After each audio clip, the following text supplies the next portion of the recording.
Get in, loser. We're going on a big, strange vacation. Big, strange vacation. Big, strange vacation. Big strange holiday. Big strange vacation. Woohoo! Y'all got room for one more? Hello, I'm a little lovely tadpole boy, and I can't wait to go on my big strange vacation with all my friends. Pack your bags. We're going on a big strange vacation. Big strange vacation.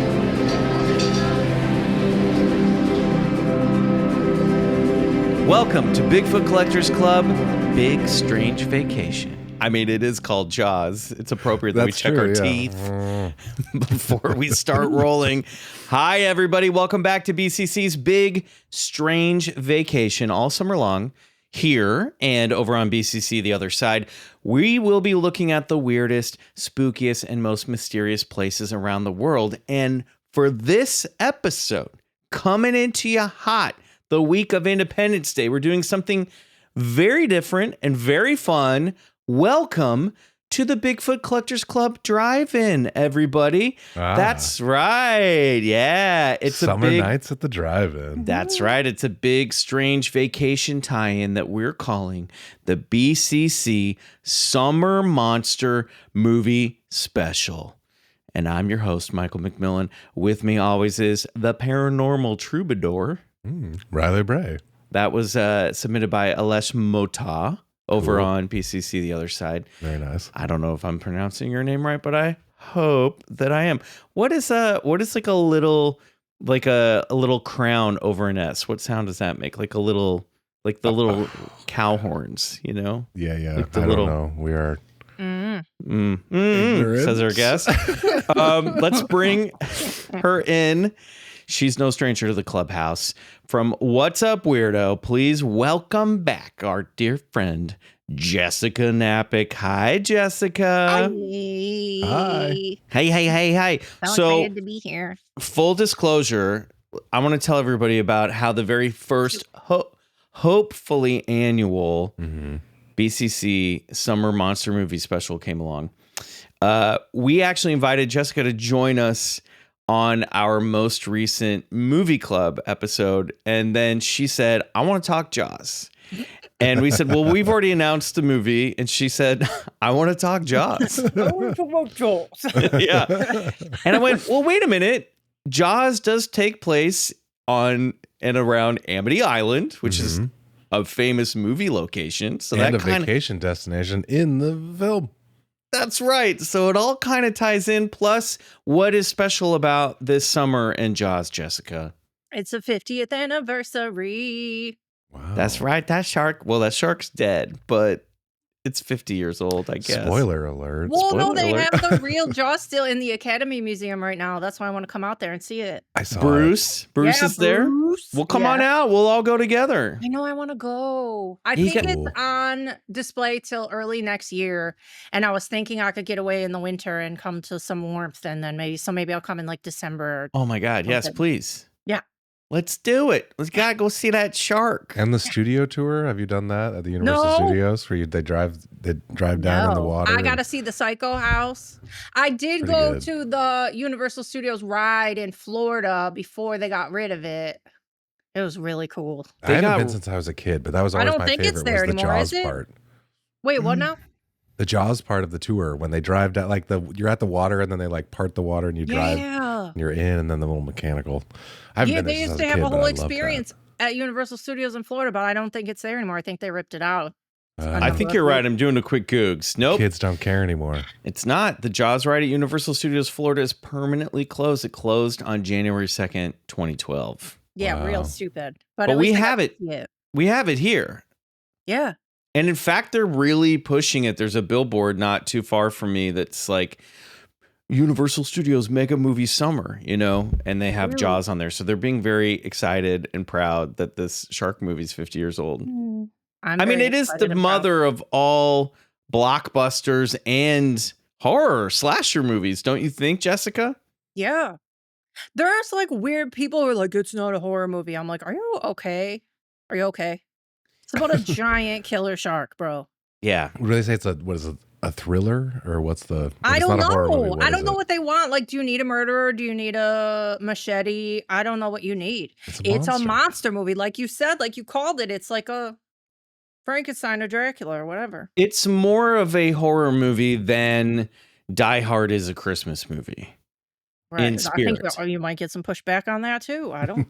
But I will argue with the Die Hard thing, which I know is kind of beating a dead horse at this. Yes, it takes place at Christmas. It's fun to watch at Christmas, but it doesn't have a lot of the traditional Christmas movie beats to it, right?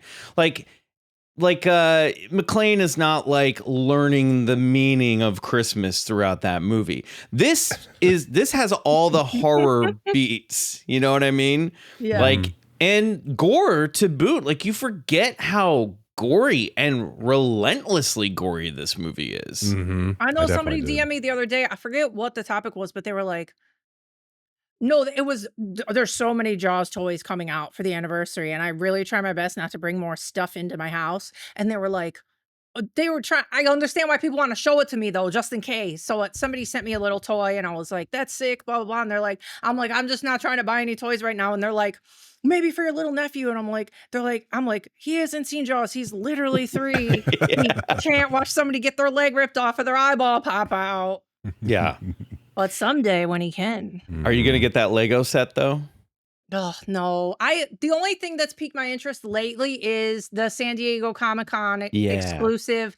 There's 2 sets. It looks like one's a little bit bigger, but then one's tiny and it looks like it's a Hot Wheels. And there's a Hot Wheels set that's very fun. That's like the boat and is it the full shark or is it just like the shark's like head popping out of the water? I don't know, but something tiny. That's fun. Would be good, but I already have I actually brought a couple of things here to show you guys that I have. Okay, great. Well, let's save it for the collector's corner at the end of the episode. That's perfect. Cute. Okay, great. So speaking of other summer events, I want to remind everybody that we will be performing live in just under 1 month in Kansas City as you're listening to this. Friday, August 1st, 8 p.m. at Paracon KC. We are doing the podcast party night at Paracon KC out in Kansas City, my hometown. I'm coming back. I'm bringing Riley with me. Steve Berg's coming down from Nebraska. We got some other homegrown friends that are going to be showing up and doing some fun stuff. So you guys got to come to the live show. It'll be a blast. Friday, August 1st, 8 p.m. We'll put the link in the show notes, paraconkc.com. Also, it's not too late to get your special Big Strange Vacation merch. That's true. There's still 2 months in the summer left. And guess what? We have re-released for a limited time only our Wet Hot Alien Summer shirt. The original Vaporwave shirt will be up on the shop as well right now. But at the end of the summer, these are all going away. Okay? Is that up on the Fourth Wall shop? The Wet Hot Alien? Yes, it'll be up. So that's also going to be like kind of the best version of that shirt. It's going to be the best version. I'm going to get one of those. If you have it already, we buy our own merch, everyone. It's not free, we buy our own merch. Yeah, by the way, we buy it too. We buy it too. That's true. Yeah, we don't really get like free stuff. So that's one of the all-time like best shirts we've ever done. It's designed by James Mulholland, the same wonderful artist who did Big Strange Vacation. So that'll be up in the new official merch shop. Link in the bios, all that stuff. Okay. Here we are. We're in the drive-in. Why don't we still got some time before the movie starts, Jessica. Riley, why don't we hop over to the concession stand? Let's stand in line. Let's get some popcorn and snacks. And while we're waiting in line, let's catch up with Jessica. Oh, it's a great idea. A little chat in line. Yeah, a little chat in line. Waiting for snacks. Yeah. I'm going to get peanut M&Ms, some popcorn, and probably a Coke. What are you guys going to get? Popcorn. Just the big popcorn. Butter, no butter. No butter and a big water. Okay. All right. I'm done with That's you. what I like. That's fine. You know what? That's what I like. I want movies to be like the place where I'm allowed to have the things that I want. I just don't like it. I like it. I don't know. This makes my hands all greasy. I like the dry popcorn, big water. The Dry love of popcorn. Yeah, it's a little weird. The love of my life puts like a half of canister of salt in the popcorn, so That's she me gets too. gets her own. What are you getting? What's your move? What are you getting, Jess? Lately, small popcorn, so much butter, it's disgusting, and so much salt, it's disgusting, and probably a medium or large frozen Coke. The frozen Coke. Good move. That's nice. That's a That's good a move. move. So, Jessica, we've been asking everybody, because it is Big Strange Vacation, we're talking about the weirdest, spookiest, and most mysterious places in the world. What's the spookiest, weirdest, and most mysterious place you've ever been? Spookiest, weirdest, most mysterious. You can break them up into 3. 3? Okay. Like, give us the weirdest, give us the spookiest, and give us the most mysterious. And mysterious, I just want to say, can include like awe-inspiring, like, oh my gosh, Yeah. I was like in the woods and it was magical, you know? Okay. It's kind of an Scariest- on-the-spot question. Wait, I don't know what you just I don't know freestyle what on words it. you said. Spooky. Weirdest, spookiest, most mysterious. Mysteriousest. Mysterious. Okay. Okay. Spookiest, the most scared ever was Evans City Cemetery in Pennsylvania, where they filmed Night of the Living Dead. Oh, tell us more. Ugh.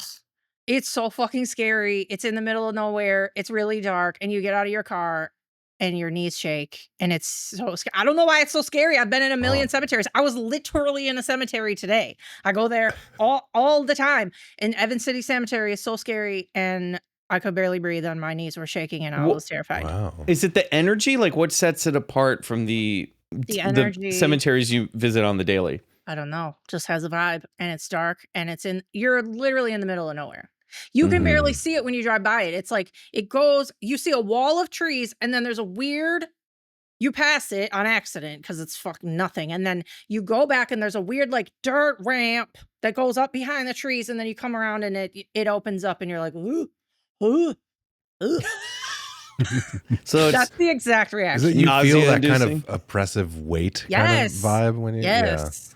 You feel like somebody's watching you, and nobody's there. Oh, it's so scary. And like the little things that are in the background in the opening of Night of the Living Dead are still there. Like there's a little, what they call a chapel, and then you can still see that. And then the graves that they show at the beginning are still there. like movie props? No, the Oh, real okay. backgrounds ones. from when they shot it. Yeah. Yeah. Well, sometimes they build like fake just little leave it there. That's definitely things true. in the back and leave it. When I shot Hills Have Eyes 2 in Morocco, they yeah, I know, humble brag, everybody else. I did not. Listen, I didn't know about this. Oh, Well, yeah. I'm the lead in the Hills Have Eyes 2 remake from like 2007 or whatever. I'm going to be honest with you. I've never watched it, but now I'm Well, going to. Not a So lot of people have. There are people that come up to me and say they love it, but was not a big hit at the box office. But we shot it in Morocco, and they had like literal castles that they built for like Troy and other movies that they just it just would cost too much money to take them down, so they just leave them up. That's awesome. And then tourists can come like look at them, So what is it? I never seen this movie either, but that Big Fish movie, they like I never built saw that. I know, right? But I never did it's either, Tim Burton actually. movie, right? yeah, people love it. Never seen it. Sorry, Right. everyone. They built like sets spot. on an island, I think, and they left it all there, and it's all still there. It's just like the Shire. The Yeah. Shire's still there. I really Yeah. want to see the Shire. That's a nerd quest that I want. That'd be good. The New Yeah. Zealand Lord What of the Rings movie quest. location? That's the top of my list. That's the big Okay. one for me. What movie location do you want to go to, Jessica, that you haven't Listen, been to? I've never been to Martha's Vineyard, and that's where Jaws was filmed, and I still haven't been there. Listen, not only have I been there, Come on. but Come on. I worked with Alex Kittredge's. Is that what her name is? What's her last name? The actress who played the mom of the boy who gets killed by the shark. Yes. Oh, Her name Alex- is Lee Alex Fierro. Kittner. Yeah, Okay. Kittner. I worked at a children's theater that was run by Mrs. Kittner, the actress. Did you make her slap you in the face? Emotionally, she did repeatedly. We'll get into it later. No. oh wow. Okay. Oh no. Yeah, we'll get Teaser. into it. We'll definitely talk about it. What yeah. about the weirdest place you've ever been, Jessica? Okay, so you texted me earlier and told me you were going to ask me this question, and literally first thing that popped into my head that I never talk about this place, and it's not even, I'm sure it's haunted in a way, but just like the vibe of the area is kind of weird. There's a place called Hannibal, Missouri, Yep. which is like the birthplace of Mark Twain, Yep. and it feels like the town from House of Wax. Like, you feel like there's like facades of buildings and you walk by and somebody's gonna, like a fake person's gonna peep out the window and peep back. And there's like the houses from like Tom Sawyer and Huck Finn, and there's a very weird little wax museum and a little restaurant. And then, like, if that's not enough, you're already like, well, how is all this shit here and it's in the middle of nowhere? Then, like, a half a mile away, there's the birthplace of Molly Brown, Unsinkable Molly Brown from Titanic. So you can like pop by there and take a photo too. It's crazy. That little area is weird, but I love it. A lot of like, I mean, two very famous Americana figures that are associated with the water. Yeah. Small town lore. You think I'm doing this on purpose, and I'm not. I've only been to Hannibal on car rides from Kansas City to Chicago. That's like a place to stop. Yeah. And maybe spend the night or maybe grab a bite to eat if you're like pushing it. I mean, you can get there. It's only like an 8-hour drive, so you can definitely do it in a day. But I understand there is some like weirdness to that town. There is like a little built-in kitschy factor just because it is also like Riley where Huck Finn and Tom Sawyer are set. Like that's the town that they're set in because it's all based on where Mark Twain grew up, and those books take place in his childhood. So they take place in like the 1850s, even though they were like, you know, written in the 1870s. Yeah. So Taking definitely me back to 10th grade English. Yeah. So it definitely, it has that like, kind of has that Shire feel, you know, but like the real Shire, like not the whimsical Shire. Like it's crazy too. Cause when did we read those books when we were in like 3rd grade or something? And then you walk up to the house and there's a little plaque that was like, this is the fence that whatever Tom Sawyer painted or whatever, however the story goes. And you're like, this is weird. I've heard about this my whole life. Yeah. I didn't know there was an actual defense that I didn't know that. Yeah. Well, there is, but it's one of those things where you're like, wait, this didn't really happen. You know what I mean? Like it is based on people that he knew, but it's not like, it's not real. Like there is a real blend of like fiction and reality there where you're like, Tom Sawyer didn't live here. There never was. He didn't paint a fence here. This is just somebody like made a fence and went, this is the fence. This is the fence. Yeah. It's that one. It's very strange where like, it's the only town that I can think of where people are like, saying that the fictional characters are actual historical figures. The plaque outside, what is her name? What's her face? The girl in the story, they say she lived there. Jenny. And now that you're saying it out loud, no, she didn't. But did he base it off real people? Was that their real name? I don't know what he did. I think it was, but not like that. You know what I mean? I don't think it's that specific. Hey, I could be wrong. This is probably like incredibly well documented. Yeah, I'm probably okay. Hold on. Sort of like lob conjecture at. Here we go. Was Tom Sawyer a real? Who could know? No, Tom Sawyer was not a real person. See, they're fucking with our minds here. They are. But the fence was. The fence was real. I mean, it's possible maybe Mark Twain tricked a bunch of people into painting the fence for him when he was little. Yeah. Whitewashing the fence. This is very funny. Okay. Oh boy, I'm getting distracted here. Okay. Most mysterious place. All right. Another place that I have brought up to you before, and I've now been there twice on road trips. Holy Family Shrine in Gretna, Nebraska. Oh, holy! Did I show it to you, or have you been there? I have not been there. Holy, you gotta Family look it Shrine. up. It's one of the prettiest places in the world, but it has a very weird vibe. I swear, you know how whatever, like the Berenstain Bears thing, where people think it's one thing and it's another thing. What is that called? The Mandela effect. Yeah. So I have this thing with that place, right? Because I swear to you, the first time I stopped there, it was non-denominational. And they were like, you can't get married here because it's non-denominational, but you can hang out here. It's like a meditation space. And then this second time that I went there, it was super religious. And I'm like, I swear, I think I would have remembered if it was very religious the first time. But anyway, it doesn't matter. A church probably bought it. You know what I mean? Yeah. Somebody bought it and made it an actual church and like integrated it into describe it for those of us who aren't doing the quick googs. Like what does it look like? You're driving in the middle of nowhere. There's fields and there's nothingness. And then out of literal giant, like there's grassy fields. And then up comes a gigantic building. Picture a church or a chapel, but it's ginormous and it's completely see-through. The whole thing is wood and glass, and you can see through the whole thing. Really cool. You can see through the walls, and then when you're in it, you can see out of it, see the whole like plains.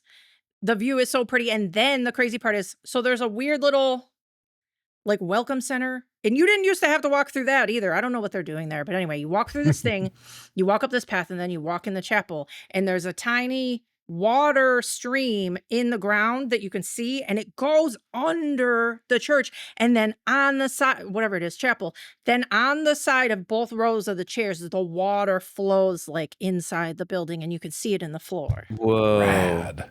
It's so cute. It's a Catholic church now. It looks like the Catholic church bought it. There's no way it was like that before, because why would I go there again? Right. Fair enough. But it's beautiful. It's literally worth stopping there. And I honestly think it says don't take any pictures or video, and I just roll up in there and take them anyway. You heathen. A lot of rules at this place. Both times I've been there, no one else was there. You can walk right into that building all by yourself. I don't know if they lock it at night. I don't know what they do, but it's really stunning, and I love it. It looks beautiful. kind of like elven vibes. and futurist at the same time. It's so pretty. It's exactly what it looks like. And it's very, I bet you $1 million that Steve has been here, Steve Berg, because it's in Omaha. For sure. Maybe. We'll have to ask him about it during the live show. Okay, we're going to take a quick break. When we come back, we're going to play a game with Jessica. Let's get our snacks. Let's get back to our cars. I guess we've said it's a drive-in, so I guess we're not in a movie theater seat. We're in a car, so we got to get back to the car before back the movie to the starts. pickup truck. Yeah, let's get in the pickup truck.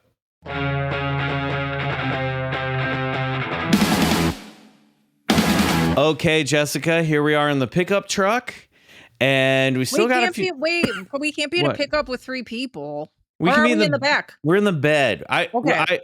Riley, of course, drove it. I didn't drive this. He backed up so we can sit. It up. Transistor radio. Yeah. Okay, so We took all the pillows off the couch. You know. Yeah. We have a little party pen going on for the movies. Okay, now I visualize it. Thank you. Okay, we got about 5 minutes or so before the movie starts. Let's play a game, everybody. How's that sound? Okay, Jessica, I'm going to run down a list of places, rapid fire style. Oh my God. If you think that place is just a place with no paranormal activity, no mysticism, nothing, you're going to say history. Mm-hmm. But if you think something weird is going on, you're going to say mystery. I love it. This is a game that we're calling History or Mystery. Jessica Knapik. Ready, Yeah. set, Stonehenge. Mystery. The Himalayas, home of our buddy Yeti. Mystery. Roswell. Mystery. The Bermuda Triangle. Mystery. Easter Island. Mystery. The Tower of London. I don't know. Mystery, I guess. The Great Pyramid of Giza. Mystery. The Nazca Lines. I don't know what that is. Oh, you must know what this is. Those are those big, like, ground carvings that are like, you can only see them from an airplane. They're in Peru. There's like a giant hummingbird and like a big monkey and a guy that looks like he's an astronaut, like an ancient alien astronaut.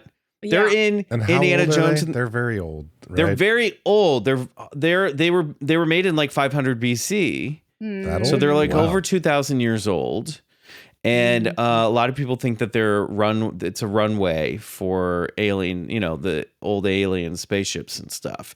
And people we're going to be talking about this on the other side. Hint, hint, tease, tease. But like we didn't discover them until like the 20th century when people started flying planes over this area. Like they knew they existed, but they never got a good look at how amazing they were until they saw them from the sky. Wild. Or I'll say mystery.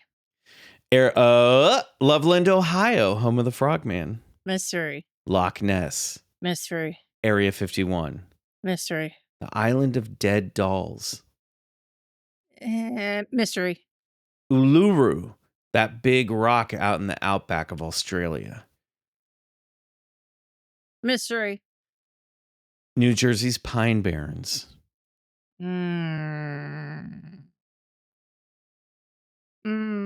Mystery. The Pacific Northwest. Mystery. Brands Castle, a.k.a. Dracula's Castle. Mystery. Devil's Tower. Ooh, I've been there. I've been to a lot of these. Mystery. Los Angeles 2025. I don't know. Both? Yeah. Yeah. Great. We'll Yeah. take it. Well done, Jessica. Yeah. That was mysteries down the board. Mysteries down the line. Mhm, It's I kind of know. like me on when we did it over on the other side. What? Okay, let's look at a couple of these. Loveland, Ohio. We got to. I've been there. Okay, give us a little taste. Listen. So disappointing if you're into cryptozoology because they do not give a single fuck. Really? Really? There's nothing anywhere. There's no cutouts. There's no signs. There's nothing. Nothing. They don't care. It's a missed opportunity. Somebody It's out a there. missed Go to Loveland. opportunity. Like how Open the Mothman Frogman stuff and shop. Flatwood stuff is, they need to embrace it. The only place was a tiny coffee place that had a little walk-up window that was so cute, and they had little Frogman pins, and they gave me one, and they're the only ones who cared, and nobody else cared. Oh, and there was like one other gift shop that had like one shirt, but there's no like, hey, Loveland, home of the fucking Frogman. There's no sign. There's no like walk up to a frog and put your face in it and take a picture. Like, can we got a little Come on, commotion guys. for the Frogman? Yeah, Yeah. they need like a playground that has like a frogman statue in the middle of the playground. Board who is into cryptozoology. Like, and that's the thing too, that Frogman, you guys watch Frogman, right? Yeah. Mhm. There's Yeah, a you sequel see- coming out. I know. And then Very you saw in the movie where they were like, they went there and there was a little commotion, and I'm like, that's all fake. They don't even have any of that there. They made that for the movie. It's so sad. We need to talk. yeah. Let's all talk to them. Can we Yeah, make this happen? Loveland. Come on. Yeah, if you're on your city council, if you're listening to this and you're on your city council or you're the mayor of, if any mayors are listening to this, please Yeah. Reach out. We reach wanna out know. to BigfootCollectorsClub at gmail.com and title your email, I'm a mayor. You must look into your local folklore because every town has something. Yeah. And you got to find your local monster, your small town friend, and you got to make them the mascot of your city. And you have to put up something. A mural will do. Okay. That Shaver Lake Bigfoot mural goes a long way, It Riley. does. It does. It says, hey, we know. And we're into it. We're Yeah, they don't cool. have And then in the anything. local store, so many good Bigfoot tchotchkes. Yes. Mugs, That's what magnets, I wanted. t-shirts, That's what I wanted. plushies. Yeah. We You know need that how, for like- the Frogman. You know how all these little small towns like started to die down once Route 66 was like, they built the freeway like 6 feet over and then nobody stopped. Yeah. Well, guess what, small towns? The paranormal freeway still exists and we want to come to your town. So entice us with some tchotchkes. Give us the merch. Anything. Come on. Have you been to Dracula's Castle, Jessica? It's like tippy top number fucking one. I I have had a Dracula feeling. tattooed. I have Vlad Tepes tattooed on the top of my foot. Cool. I'm obsessed. Whoa. I want to go to Bran Castle. It's so far. You can It's do so it. far. You can make it happen. I can't. I just don't go anywhere without my dog. So once I get, I have to Mm. get to Europe with the dog, and then I have to take him everywhere, and then I will come back. Listen, I have friends who recently moved back from Amsterdam. Kevin Kirkpatrick is Yeah. a friend of the show. Yeah. And Kevin would bring his dogs with him when they would fly back, and you can do it. It's Okay. absolutely doable. I know I need someone to talk me through the process because I don't know what I'm doing, and it gives me anxiety, and then I'm like frozen, and I can't do it. We'll hook you up. We'll Okay. we'll put you in touch with Kevin. He can tell you everything you need to know. It's Fantastic. very doable. But yeah, wait, you said, okay, Loveland, I've been to Devil's Tower. Devil's Yeah. Tower's the shit. Devil's Yeah, Tower is very I'd cool. like to see that. You were a little skeptical on the island of dead dolls in I Mexico. don't fuck with dolls. I don't like dolls. They bum me out. I don't like when people get a whole bunch of them and then they're like, "Ooh, this whole thing is haunted." It's like, no, did you just throw a whole bunch of garbage there though? You're just being fucking creepy, man. I know. That's all. I know. I don't get into it. I don't subscribe. I'm sorry. You don't think that a doll could be like a vessel for a spirit to like settle in because it I looks guess sort of human? maybe, but so could anything else. I don't Yeah. know. I don't know. Haunted Not my thing. laptop. Yeah. Haunted Harrowing. iPhones. They exist. Yeah. Oh Like, man, it's too easy or old something. I don't iPhones know. from previous periods of your life are definitely haunted iPhones. Just like never to be turned on again. Very sad. All right, when we come, guys, we gotta go because I think the movie's about to start. Oh, all right. But we're gonna talk a little bit more during the opening of the movie. We're gonna talk. We're just gonna keep talking. Yeah. Okay, we got a couple minutes. The trailers are beginning, so when we come back, we're gonna talk about this movie Jaws. Maybe Wait, you've when heard of they it. show a throwback movie, did they play trailers? Yeah, for other throwback movies. They what do? That's what Alamo does. totally. Vista Theater and New Beverly do that stuff all the You time. get to see old movie trailers? Yeah, like Yeah. real old movie trailers. It's so fun. That's so And also cute. the old like concessions ad where it's like, you know, the soda that the drinks let's the all soda, go to the lobby thing, the little or whatever it is. cannibalist self, popcorn. When you come out to LA, Jessica, we will go see a movie at the New Beverly, and you'll So experience fun. this. It's So very fun. fun. That is so wholesome. Yeah, it's great, and they show old cartoons. Like everything's on film. It's all on film. There's no like digital computer projection. You know what I mean? It's all movie. It's all film. There. Come on over. Just move. It'll be fine. Okay, we'll be right back.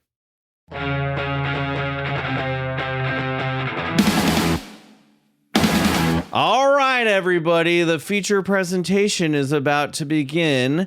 We are talking for our first ever BCC Summer Monster Movie Special about Jaws.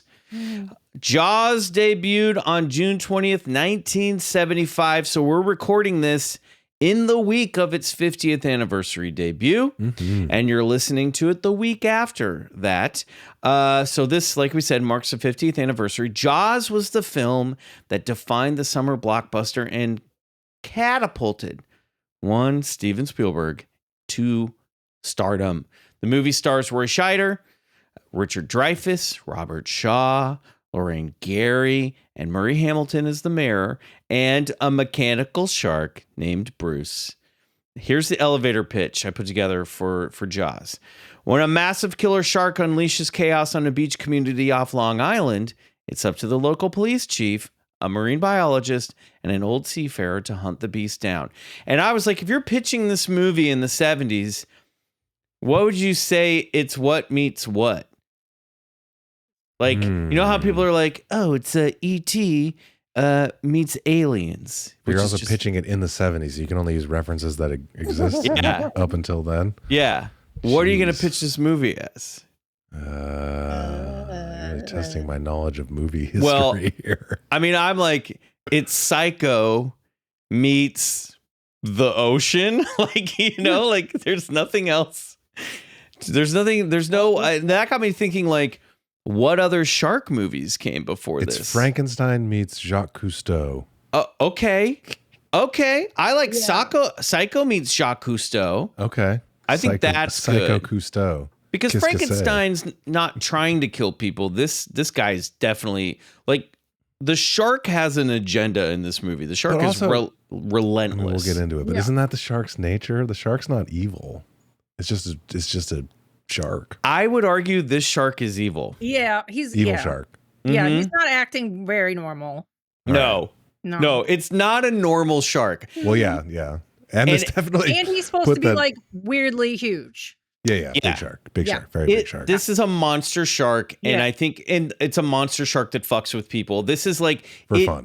Yes, for fun. It is the Jason of it's the Michael Myers of sharks. 100%. Yeah, I can get behind that. Like a shark psychologist would be like, there's nothing we can do to help this guy. Like we just need to lock him up. You know what I mean? Yeah. He needs to be put away forever. He's making us look bad. I mean, that's pretty much what the shark psychologist in the movie decides. That's kind of true. So I did look up, Jessica, you might know some of these, but I was like, what shark movie came out before Jaws? And there aren't a ton, but there are some. One of them is a movie called White Death, dating all the way back to 1936. Okay, this is from the Daily Jaws, which I guess is a Jaws website. Every day. Daily Jaws. Every day we're coming out with Jaws news. Yeah. So Daily Jaws says White Death was filmed in Australia. The film tells the tale of popular Western author and big game fisherman Zane Grey, who plays himself as he hunts for an elusive great white shark. This is like Billy Zane playing himself in a shark hunting movie, which I want to see. Sounds amazing. So this is a great white shark movie, and the locals refer to the shark as White Death. The story was inspired by Gray seeing a great white shark, which he nicknamed White Death, being captured near Bermagui in New South Wales. I don't know. This is kind of just like a little small Australian shark movie. Okay. Then we go 20 years later to a movie that maybe has one of the best titles of all time. It's called The Shark Fighters. Hell yeah. Yeah, it takes place in Cuba, where the U.S. Navy has assembled a team in an attempt to create an effective shark repellent to protect sailors who find themselves in the water.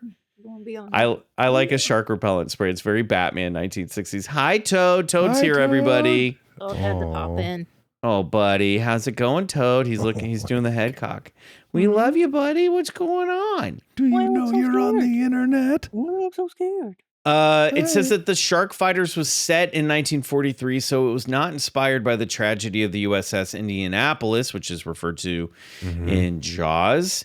The film was directed by Jerry Hopper, who would go on to a very long and successful career directing episodic television. Great. Hey, good money in it. Oh, yeah. Now I want to get to a movie simply called Shark from 1969. And this might be one of those cursed movies. So directed by Samuel Fuller, Shark was an early starring vehicle for Burt Reynolds. The story concerns a gun runner whose property is lost overboard. When he's hired by a local woman to help her locate a sunken ship in shark-infested waters, he agrees, hoping to recover his lost merchandise. During production, a stuntman was killed by a shark that bit through a protective net and attacked him. The stuntman's death was heralded in publicity material for the film, with a still image of the attack highlighted on the movie's poster. Nuh-uh. Who signed off on that? Did his family sign that? I doubt it. And the author of this says, though I have movie posters from pretty much every shark movie ever made, I will not own this poster due to the blatant exploitation of such a tragic event. Yeah. That's crazy. After the success of Jaws, the film was reissued again, playing up the fact that you could actually see someone getting attacked by a shark. That is messed up to the wildest Wait, say the degree. name of it again. Shark. Thanks. Jessica's like, gonna be looking out for this movie. Thanks. No, I'm not gonna watch it. I just wanted to remember. And then there's another movie called Blue Water, White Death. Again, that comes back in 1971. Blue Water, White Death is one of the greatest documentaries ever made, featuring names well known to Jaws fans. Again, this is written for like hardcore Jaws. What are they called? Jawbreakers? What would you call them? I don't know. Riley, will you do a quick Googs and find out what Jaws fans are called? Toothheads? I like toothheads. Bites? Whitey Bites?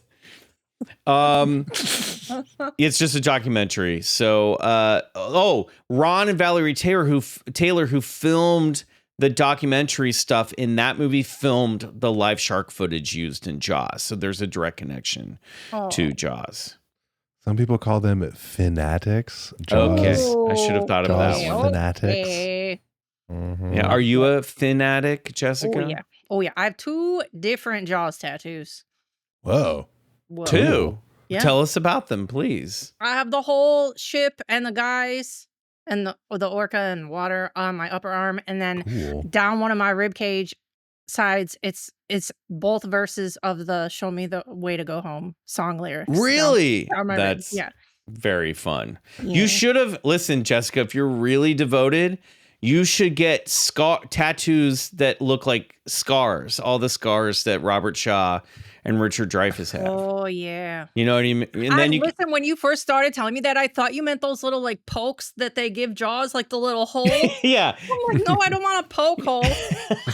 No, I mean that the guys You have should get like shot by harpoons. yeah. Are you really a fan? Make it look like harpoons are coming out of your head all the time, and drag around a bunch of yellow barrels. Yeah. If you're a real fan. So, Jessica, let's talk before we get into, and we will like break down the movie and talk about the movie itself. Talk about why you love Jaws. Why was this your pick for the very first BCC summer monster movie special? I don't know. It's always been my favorite movie. It's cozy. It's filmed beautifully. It's about friendship. I don't know. I just love it. I don't know. It feels like summer. It's exciting. It's scary. I don't How know. old were you when you first saw relate it? to all that. I was young because, well, one of my things for show and tell, my dad got me when I was mad young, and I still have it. And then this thing I've had since I was little too. So it was, I don't know what age, but my parents know that I've been She's referring to a Jaws poster, old school Jaws poster. This is not just a poster. I don't know if you guys, I will unlock a memory for some of you guys right now, because at Blockbuster Video, they used to sell these weird things, and they're not posters. They are literally paintings. It's What? painted, I swear, Whoa. on wood, and they used to sell these as a premium thing in their stores. I want to say the original price of them was $50. If you Google Blockbuster movie poster painting, some people still have them, and I've had this my whole life. It's like traveled to everywhere I've ever lived. That is like a collector's That's so item. cool. Yeah. That is awesome. I bet they go. How much do they go for on the secondary market I have right now? no idea. I'll never sell it though, but No. So obviously one of Steven Spielberg's first movies, not his first, but I think it's his second studio picture after Sugarland Express, I believe. And he had already done Duel, a made-for-TV movie. Have you ever seen Duel, Jessica? that's not about, was that Cars? Yeah, it's about a guy driving in a just like a faceless truck driver starts just decides to like try to run him down and kill him. Yeah. And the whole movie is him trying to get away from this truck. It's basically truck Jaws. Yeah, Mhm. yeah. It's great. And I think after Jaws came out, it got like a theatrical release because, it was such a big deal. And I know that Spielberg was hesitant to even make this movie, which was based on a book by, what's his name? Bentley. I don't have my notes in front of me right now. Richard Bentley? Wait. Peter Benchley. Because you said, what do you think he said to get them to make Jaws? And then you just said, it's like this movie I already made, but with the shark instead of the cars. Yeah, I don't know He said why. that. I know, but I think at first he was hesitant because he was like, I've already done this. I kind of did this story already. But he ended up making it. Peter Benchley wrote the book, and I know they changed a lot of stuff from the book. Roy Scheider's character, the sheriff, gets cucked in the movie. That's like one of the big things is Richard Dreyfuss's character's having an affair with his wife in the book. Really? And they they're cut really that storyline heightening that out. tension. Like, this is I would too not like it much. if that was in the movie. No, it did. We don't need it. But Chief Brody was like getting cheated upon the entire. So there was like a shark in the water, and then there was like a shark in his house. A shark in your bed. A shark in your wife's bed. The bed, your matrimonial bed. Wow. The film was $9 million budget and plagued with all sorts of problems. There's a lot of, you can hear all about that on a lot of other shows and the shark documentaries. broke down all the time, right? Yeah, That's the whole thing. Robotic shark didn't work. Yeah. I know that Spielberg had a fight to get this, the second half of the movie actually filmed on the ocean. Because Universal just wanted to do it in like a tank in one of their big like water tanks, all the boat stuff. And he was like, we cannot do that. If we do that, it won't feel real. And he was 100% correct. But that was like also part of the problem is they were really battling the elements out in the like actual ocean making this movie. Yeah. It went on to gross $477 million. It was a massive hit. Wowza. Massive hit. Instant millionaire for Steven Spielberg, and basically got to do whatever he wanted to after this movie came out. It's pretty wild stuff. I just watch this movie and think, why can't they do it this way all the time? Like, this movie's 50 years old. Just learn the lesson learn every filmmaking lesson from this movie and just do that if you're making a movie. Yeah. I don't get it. Was this an early score for John Williams too, or had he already been going? He, I believe, had already been going, but again, this like put him on the map. And one of the most recognizable movie riffs of all time, like that and Psycho, you know. Oh yeah, 100%. And the thing that when I thought about watching this movie back is everyone was always like dun dun dun dun dun dun dun, but there's so much great music in the score. I was thinking the same thing. Yeah, it's like really impressive. Yeah.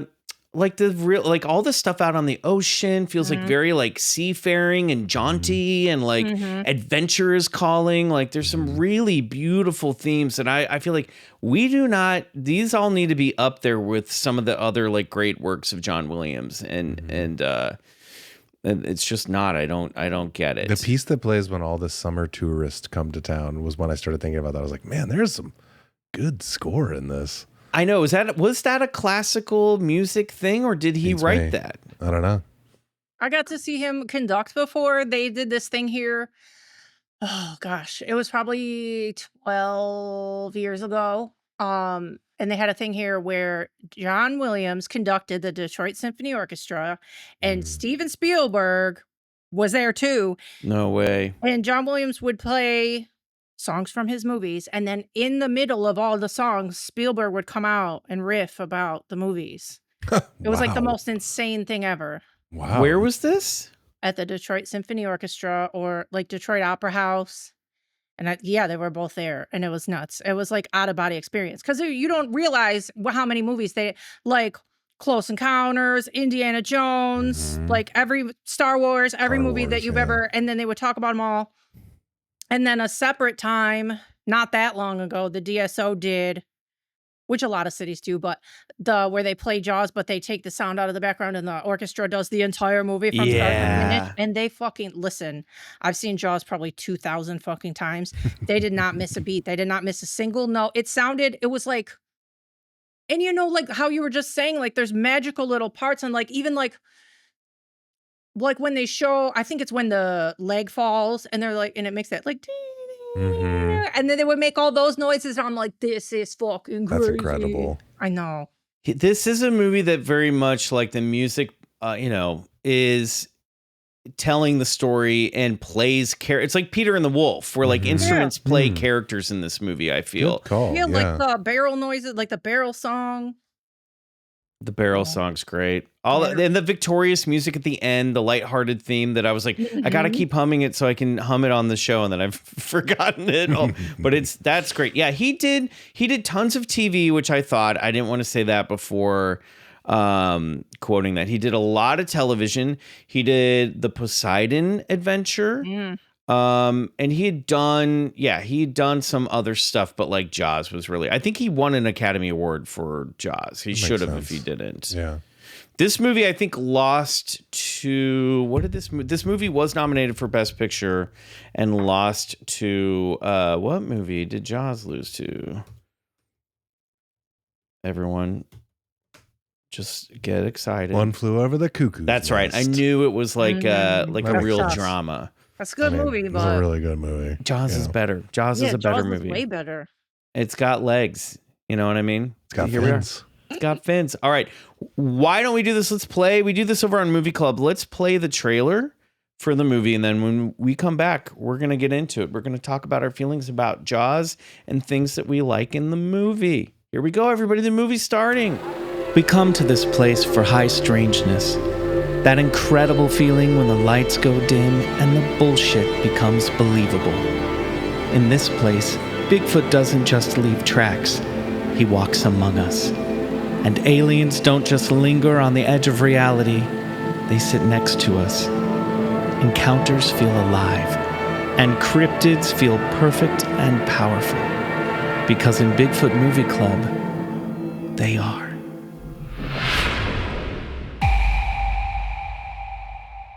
And we're back. And if you didn't hear the trailer, it's because it was a copyright infringement. And we're sorry. Just pause the episode and then Google the trailer and then watch it and then come back and push play. Okay. Yeah. I mean, maybe we could play like 3 seconds of it. Yeah, and that's about it. Yeah. All right, everybody, let's talk Jaws. And we are going to get into spoiler country. If you've never seen Jaws and we don't know why you haven't, we're going to ruin the movie for you. And I've already done it. Here we go. Jessica. Talk about Jaws. What is your favorite moment? I'm going to go right to it. What is your favorite scene? What scene is the scene when you think about Jaws? Probably, oh gosh. Well, listen, it's funny because 2 scenes just flashed in my head. I would say the one that most people say it. Well, no, there's 3. Okay, the whole movie. The comparing scars scene, and then the USS Indianapolis scene, which kind of I heard a video. I think it was yesterday. I think Steven Spielberg was talking about it, and he said he didn't really want them to drink on the set, but he let them drink. And so the first night, he let Robert Shaw get toasted, and then he did that monologue, and I don't think it was that great. And then he's like, and then I guess he came back the next day, and he was like, I hope I didn't embarrass you. Like, he was afraid that. He's like, I don't really give a shit about my performance, but I hope I didn't embarrass you. And he's like, no, you didn't. And he's like, let's just do it again. And Robert Shaw did it stone sober and did it perfect. Whoa. So that scene. So yeah, the scars, the USS Indianapolis, and then tiny micro favorite scene is after the dinner where Brody is sitting with his little kid, and then Brody makes that face like this. Oh, and then I the little love kid that goes, scene.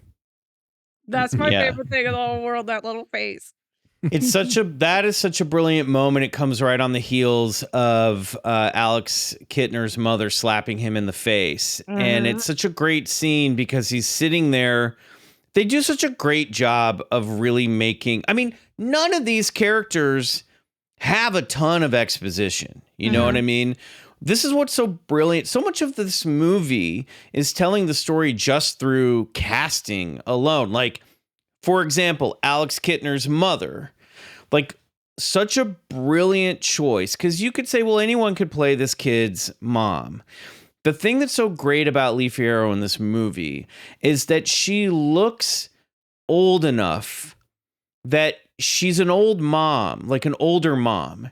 And you know, when she loses her only child, she's never going to be able to have kids again, right? Yeah. So there's little things like that that's not spoken about in the movie. It's not in the script. It's not talked about at all in exposition, which would probably happen today in a remake. They'd be like, you know, that's her, that she could only have one child and blah, blah, blah. And she's too old to have kids now. He just cast a woman where you're like, oh, there's this woman's past being able to have another kid, and this is it for her. And it makes it so much sadder, you know? Yeah. Just the face. But I love how they do that. And like Marcus, or I almost said Marcus Brody, but Chief Brody, how they mention that he's afraid of water, and you get to see it in the last half of the movie of him being wary on the boat and everything. But all you need to know about the guy is like, he was a New York cop.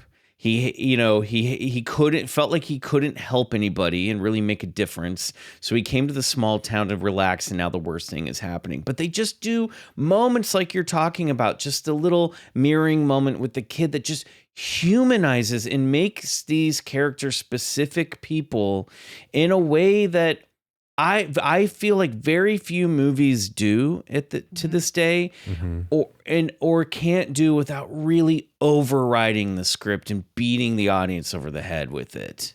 Even another like very minor part where you're like, oh, he's not on their level, like he's out of his element, where they compare the scars, and Hooper and Quint have all these different scars, and they've been on all these shark things, and then Brody makes this little motion like he maybe has like an appendix scar or something, and he's like, well, fuck me, I guess I don't have anything to talk about, these two guys have everything. And I'm just like, yeah, he wants to join in, but doesn't. It's like, maybe this isn't as cool. Like, cause you're like, oh, does he have did he get shot? That's what you think sometimes too. And he's like, yeah, but he feels like not. He's like, oh, like his little acting is just like, oh. Yeah, I love it. It's so great. What about, let's go back to the opening. Let's talk about this opening scene, because I feel like this opening scene is one, again, it's a horror movie opening. It's the Drew Barrymore scene in Scream. Right. Totally. It's full of misdirect, and then when it happens, the way they do it is so unconventional, I feel like. Well, true, like you said about that other movie where you're like, somebody literally got killed. Like, this person in the beginning of Jaws got really hurt. Like, that didn't go right, and her screaming is real. Oh my God. I think I've heard like that the before. rig didn't go right, and they were like hurting her back. Oh God. Oh no. And they kept it in, because what are you gonna do? Yeah, you shot it. It's real stuff. But she didn't get like eaten by the rig, right? No. Thank God. No. Riley, I have to say that when I was watching it back this time, I was like, I feel like this actress could be related to Riley. Like, if I were to like cast your young mom in a movie, I would like cast her to look like this woman on the beach. You guys I was like, she kind of looks like Riley a little bit. Nice. Yeah. The blonde hair, the blue eyes, Steven Spielberg sun-kissed shark. You're very beautiful. Yeah. I don't want you to get eaten by a shark. Don't get me wrong. But I just love too that the movie in this moment, the juxtaposition between her in the pool and the fact that this guy is too drunk to keep up with her. Great. And isn't even watching the scene, the murder. Yeah. The kill happening is also like, that is such a clever humanizing moment that I feel like other movies up to this point and other movies since would have the guy watching and screaming from the beach. And you don't have the joy of like the movie going joy of like watching this horrific thing happening and cutting back to him being like trying to get his shoes off and passing out, Yeah, that makes it even scarier, because like, somebody's so close, but nobody's helping. Not And that it kind of even if he was watching, what are you gonna run in there? Like, yeah, whatever. True, yeah. But I feel like it kind of encapsulates the story too, as that like opening bit about the town and the mayor and the sort of turning a blind eye, and like the not, it's right there, but it's not believed, and that's part of the problem. Yeah. Because they're just sort of the human not inefficiency, just disengagement or something, just sort of like not wanting denial is one, and capitalism, Yeah. Being like, because this is how the mayor's got a point, right? Like, this is keep the how town alive, it keeps the town alive. And this, I will say, this movie, because I have not watched this movie since the last time I saw it was in the theater, probably back in like 2016, 2017. They used to show it every summer at Alamo on the 4th of July when I'd be back home in Kansas City. My brother-in-law and my nephew and I, and friend of the show, Dave Keith, we would go see a couple years in a row. We saw Jaws over the 4th of July weekend. And I have not seen this since then. And I feel like this movie hits different and almost works better in a post-COVID world, because it's got the whole like relatable thing of, do we keep businesses open or do we put our people's lives at risk? And like Richard Dreyfuss's character is such a Fauci in this movie, like going to town and being like, hey, that's not the shark. Hey, we still have to be careful. And all the locals are like yelling at him and making fun of him and telling him to shut up. Like there's like a whole, like the politics of this movie, the local politics and the interdynamics hit different, I feel like, after COVID, you know? Good point. I like that comparison. I think that makes sense. Yeah. And that is kind of the fundamental tension of what's going on. And I love the top half of the movie where you're just in the town and you get so many characters in the town. And then, I mean, you finally get your Quinn is the hunter name, right? Yeah. When he makes his appearance, I'm just like, this like salty old shark hunter is just like the iconic, you know, they've done it in like Simpsons and so many other things with the nails down the chalkboard. So good. Yeah. Another thing too that sticks with me with this movie is all the underwater cinematography, like and the shark POV that you get a lot of this movie sort of from like shark cam. Oh yeah.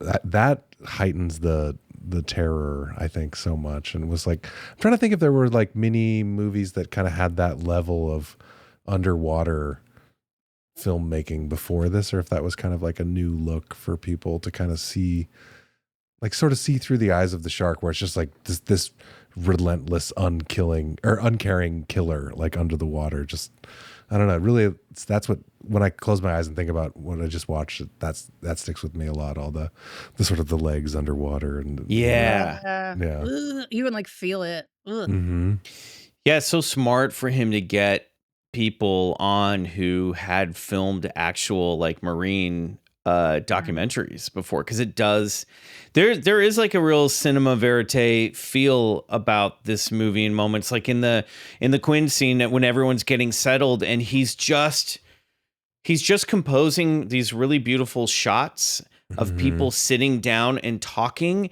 and you're just getting snippets of people's conversations in the town. And like, you know, when the guy makes the joke about the shark killing, she's like, I don't think that's funny. I don't find that very funny. Like the camera isn't like dead center on the people that you're overhearing. And it really adds to this feeling that this is a real community, that these are real people and we're just in the room with them, which is so brilliant, you know? That scene too at the top, I had in my notes of when they find the first woman's body and she's covered in it's covered in the crabs. Yeah. I was like, this is such a what's to come kind of shot for Indiana Jones movies. I'm like, this is a very indie shot, like things covered in spiders or covered in snakes. Like it's like a very like, oh, Steven Spielberg does like get into some very creepy crawly stuff and work to come. And I love the creepy crawly bits in this movie like that. It's pretty gruesome too. It really is. Like severed body parts, that autopsy scene. Yeah, when they lift the hand up. Whoop. Yeah. Yeah. It's a much more gore-filled movie. What are your favorite kills in this movie, Jessica? The little boy, obviously. Yeah, so much blood spurts up in the water. It like I know a fountain. The geysers of blood too are wild in this film.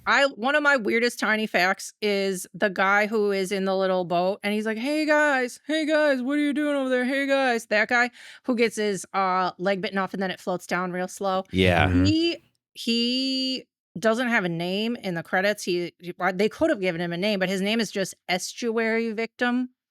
I'm just like, oh, poor Estuary. That is a good Victim like guy. metalcore band. Isn't name. that crazy? I'm like, oh, can't you call him Steve or something? No, he's just Estuary Victim. Poor guy. What does estuary mean? I don't know that word. It's a small like offshoot of water. Yeah. Oh, I grew up in Kansas, so I don't know any of these. You're like, what's it's where water? salt water meets fresh water. Oh wow! See, you guys are both California like near boy, man. Michigan. Yeah, we're you guys hanging out at the estuaries, bro. Big water vibes over here. I was like, oh yeah. I never knew that before. We had we had ponds, and that's about it where I grew up. Yeah, that leg is awesome. Like it looks so real. That stuff looks real.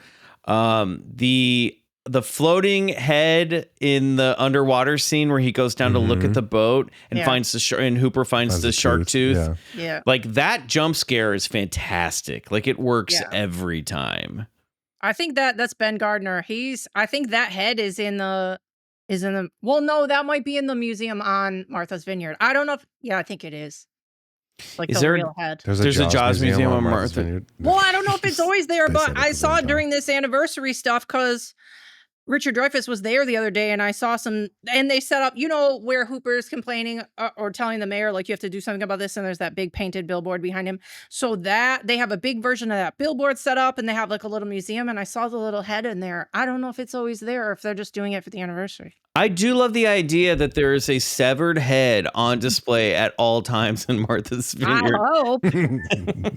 I hope. With missing an eye.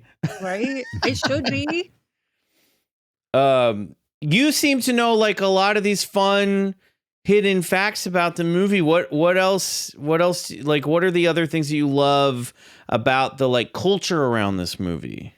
I don't know. Everybody that loves Jaws is such a freak. I don't know. I have like close friends who are all Jaws freaks too, and we all send each other stuff about, I don't know, anything. Merch. And then so Richard Dreyfuss a few years ago started doing cons, so I met him. How'd that go? I'll show you guys a picture. Hang on. I mean, I've heard allegedly he's not the easiest guy to get along with. There's me and Oh Toad. my God. Okay. Well, you warmed him over with Toad. He kissed I did. Toad. Toad kissed an Oscar-winning actor on the mouth. Wow, that's But listen, this cool. was so fucking sad, actually, because when I met him, he said he had a Frenchie, and he said his Frenchie died like a week before that. Oh, And then Toad fucking kissed him on the mouth, and I swear to you right now, I could see him get choked up. I was like, fuck, I just fucked him up. Because like after my last dog passed away, anytime I saw dogs for like a while, I would get choked up. So I was like, fuck, I felt bad, but I think he did like seeing him for a second. But anyway, but I brought up, well, he said, he told me a couple of good things. He said it went around, like it was circulated that him and Robert Shaw didn't get along. Mm-hmm. But he's like, we did. He's like, that was just a rumor. We got along great. He was the best. He's literally the best. He was the best actor. So he's like, that was a lie. And I go, what about people saying that you and Bill Murray didn't get along? And what about Bob? And he's like, that one's true. He's like, they do not. He's like, no, he does not like that guy. Wow. So that was crazy. But He he was really nice. I was gosh. I was like, Jaws is my whole life. I mean, and then I showed him my tattoo on my arm too, and it has all three of them. And I go, "That's you," and he goes, "No, that's me." I go, "No, that's not you." I go, "That's me." He goes, "No, that's me." I go, "No, that's you." He goes, "I know, I'm just kidding." I liked it. It's great hearing that he was nice and fun, because I've heard that he's, again, like not the easiest guy to get along with. Unless maybe I heard that from Bill Murray. I don't know. I think he's had a couple like shit takes recently too. Like I don't know what happens to people when they get old. So yeah, he might not be perfect, but I was like, he's the only one left. You know what I mean? That I could meet, and I was so honored. I'm like, I've seen Jaws a quadrillion times. I mean, he's such a great addition to the movie. He shows up, let's talk about like things that happen later. There's so many things in this movie that happen later than you think they do. Like the scene with him in the shark cage. I'm like, oh, right. That's towards the very end of the movie, because he never gets back on the boat after that. Right. But in my mind, I'm like, wait a minute. When's the cage moment coming? I feel like it's earlier in the movie than it is. He also shows up, 20, 30 minutes into the film, probably. Yeah, maybe. I mean, this movie's a longer movie. Mm-hmm. And the other brilliant choice is I love that they don't even say the word shark in the film until, I think, I could be wrong. Again, obviously, Jessica, there are people who know this movie way, way better than I do, but I was paying attention this time. I don't think it's until the mayor says the thing about like, oh, you scream barracuda, but you say shark, and you got to panic on the 4th of July. Before that, it's only when he's typing and it's typed, which is also such a great thing, where the first time you hear the word shark, you're seeing it on screen, typed out quietly, like it's coming up from the depths. Yeah, it's so and that's also great. like the moment 'Cause they had to write that on the report. That's, like, the moment where they had to, like, recognize it was real, because then it was record. Like, "Oh, now we got a real fucking problem." Yeah, and there's that nice little hesitancy before he types it in. It's just such a brilliant way to do exposition. You know what I mean? We literally, it's shown, not told, even though it's shown through a phrase, right? Oh, I love it. The other thing that I love, this is a small detail.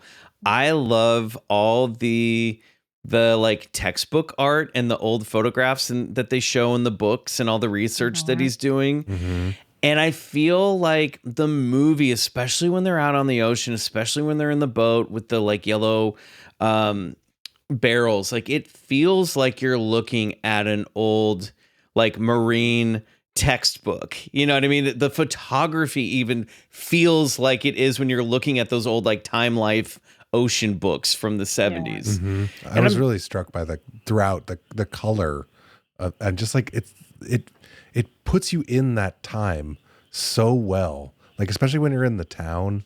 Like it's just you said it's cozy earlier, and like I kind of felt that too. It's like it has this warm nostalgic film color glow to it, and it just really it draws you in. And yeah, I know what you're saying with that sort of like 70s textbook vibe and this sort of like mariner sea town. Like it's really captured in the color of the whole thing, and the costuming and everything. Just so many small choices come together to make this world just feel really vibrant and alive. And it's so weird too, because part of that's like, well, that was just a time and place, so it's gonna look that way, but it's aged somehow. In a really classical way, you know, where it's almost like when you preserve something really well, you know what I mean? You can tell the difference. And I feel like however they made this movie, it's not just Spielberg, but you know, he's the eye, right? Like it's crafted so well that it really is built to, like, it feels like you're sitting in like a very fine piece of handcrafted furniture that will like be handed down generation after generation. Yeah. You know? And here we are 50 years later. I know, it's crazy. Yeah. I also love, speaking of the 70s, just letting the kids play out on the dock unsupervised. Just that alone, whether or not they're in the water or not. Like, you have a 3-year-old on the edge of a dock and you guys are inside drinking scotch and talking about sneaking off to have sex. You know what I mean? Like, he's just in the boat. He's not going to go in the water. He's fine. And that was like when stuff was already happening too. Fully And then killing people. Then she looked at the like how big they actually are, and she was like, "Oh no, you need to get out." Yeah, that they can get people in boats. Yeah, go through the bottom. Yeah. It's like, ma'am, a child has already died. What are we doing here? Yeah. Also, Lynchian moments in this movie. I think about since David Lynch passed. I think about him even more now, and I watch movies now through the lens of like, I wonder if David Lynch. I'm sure he saw Jaws. But there's a couple lynching. What if David Lynch never saw Jaws? I would be so upset.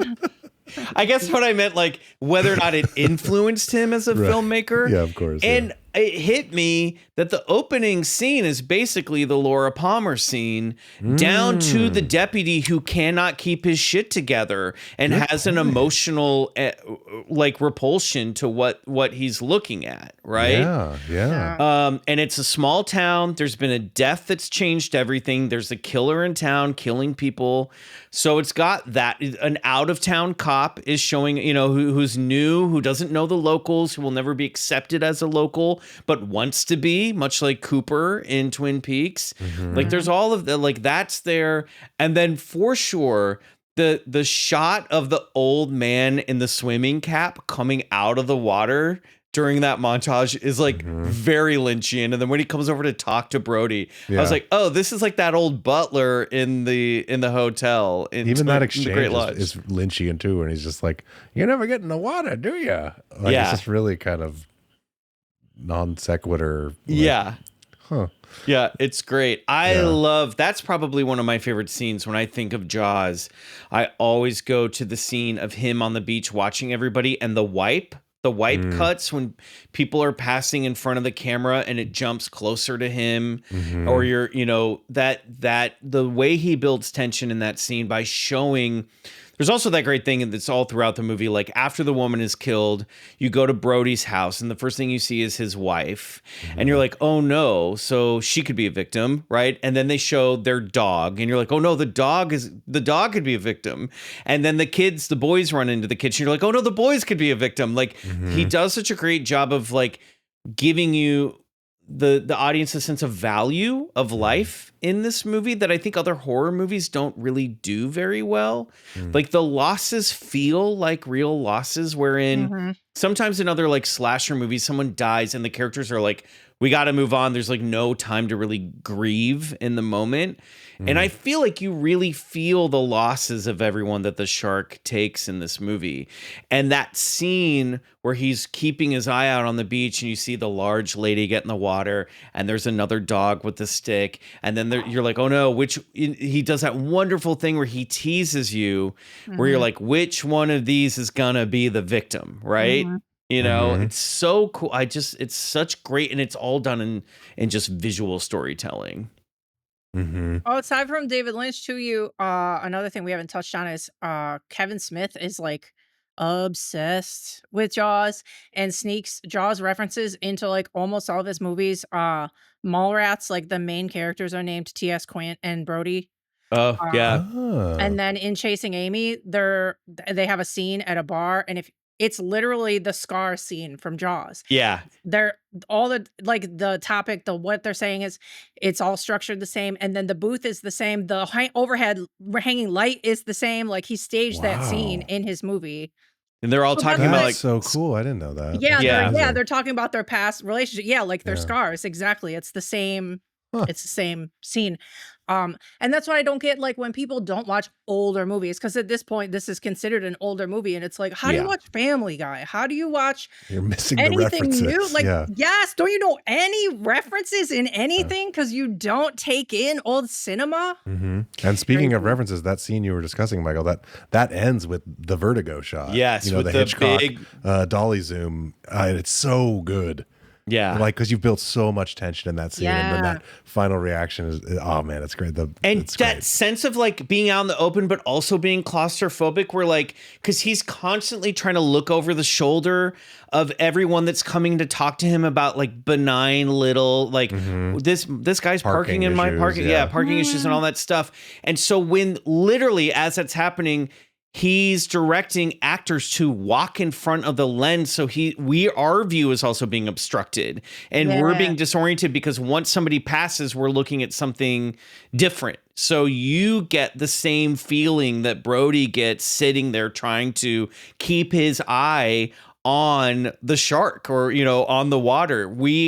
I love it. It's like he creates that experience for us, the viewer, visually at the same time. It's such a cool fucking trick, and I don't think I've never seen that in any other movie, or at least not done the way that they've done it in that film. Do we talk about the shark itself? I mean, here we are. We're like an hour and 60 minutes into this BCC Summer Monster movie special, and we haven't talked about the monster. Do you guys think the shark works today in 2025? Yeah. How else would they have done it? If it was any new CGI shit looks terrible. I don't give a fuck if it doesn't 100% look real in your brain. It's more real than CGI, so it works. Yeah. I think by the time it shows up, you've accepted it, and it is like still dizzying to see those shots. I love the overhead shots on the boat. I love when Quinn is up in the crow's nest looking down at Hooper playing solitaire, and Brody is sitting by the buckets in that scene when he's like, do the more chum, and Brody's like, make him do it. He's like, nope, Hooper's driving the boat. You got to do it.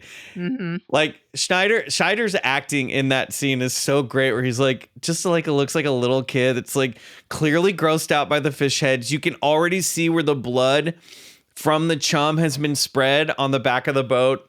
And then that reveal of the shark coming out of the water is just awesome. It works every time.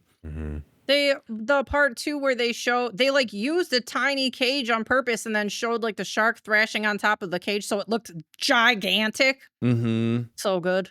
Brilliant. So you guys are convinced the shark knows what it's doing and it's evil. Okay. And I think that's an interesting discussion point. Let's talk about this. So because they talk about the rogue shark theory or whatever.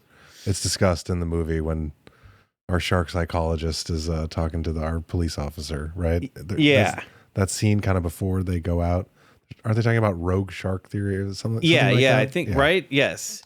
That sounds about right. I might have been getting... the theory holds or something. I might have been in the kitchen for that part on the rewatch. But so for me, the thing... Okay, look, I don't think it is like blatant, and I don't think this shark is like supernatural, you know? No. But the first clue that I feel like is sort of puts this into the realm of the strange a little bit is when Brody is looking at the textbooks and he's like, do you know that they don't even know how old sharks are? And she's like, put that away. Like just that, he's like, they can live for thousands of years. Just that phrase just injects the idea of this shark with so much mystery, meaning we fully don't understand what this thing, like this shark might be 1,000 years old. So already it's like legendary and even more scarier because it's never been like death has never come for it, right? Until this movie. But I do think because the way Quinn reacts to the shark's behavior when they're trying to catch it, when he says like he's either dumb or he's either really smart or he's like stupid, and he's like, no, he's doing something here. Like the shark, I think, is smart. Yeah. And so like I do think the shark is, as you say, Riley, just being a shark. But I also think it's like a little bit of a psychotic shark. It's kind like of this, like enjoying it. I think it's fucking with them, you know? I think they set out, because like the thing was like, don't go into the water or you'll never go into the water again. They set out to make people afraid of fucking sharks forever. Like it was never going to be a normal shark. So their thing was, we want you to think all sharks are like this. It was like the worst PR for sharks ever. Truly when they're not. Yeah. They're not all like that. A lot of sharks got killed after this movie was made. Yeah. And it embedded that fear for generations Yeah, we to come. think they're all like that, but I'm sure they're not. No, they're definitely not. Yeah. Counter perspective here. But for it to be immersed in the movie, you have to think that they are. That's why it just a seems scary. Because like, killer. are they all like this? Well, shit. Yeah. Okay, but so there's that line right where they're like, sharks do three things. Like they eat, they swim, and they make more sharks. Yeah. Or make little baby sharks. That's it. Yeah, that's a great line. So that's okay. So that's the shark's only agenda, right? Yes. And so like, and they also say, if we just stop going in the water and stop giving it food, it'll just leave. Yes. So the monster is capitalism. You know what I mean? Yes. It is the dependence that we have to like keep this thing propped up, and humans being in areas where they're not supposed to be. Exactly. Like when we get mad that there's bears in town. Well, no, guess what? They're wild. Why are we there? You're in the bear's town, sir. Yeah. So it is like, also it's like there's this whole other, Frankenstein's monster kind of vibe here, where like if they all just went, hey, we can't go in the water this summer, then they wouldn't have had to blow up the shark. Although it was pretty cool when we blew up the shark. It's so great when let's be real. I get choked up when he. Smile, you son of a bitch. And then it's such a moving moment and such a like, God, man, just the story structure of like the boat literally at its last inch before sinking that he shoot. Like, talk about set piece design, man. This movie is, you need to make sure that boat is almost completely underwater at the moment that he kills this shark. So many great filmmaking lessons here that just people don't do these days. And like in Titanic, okay, when they started to flood the set and they flooded the dome, they only had one take because we're going to break the dome. We're going to break the main staircase. If it goes wrong, we're fucked. So that was a one-shot deal. Can you imagine with Jaws? We just fucked the whole boat. Yeah. The boat is in half. It's sinking. Everything else has to go. Everybody's performance has to be perfect because what are you going to do? Build on a fucking boat? Like, it's over. It's a wrap. Yeah.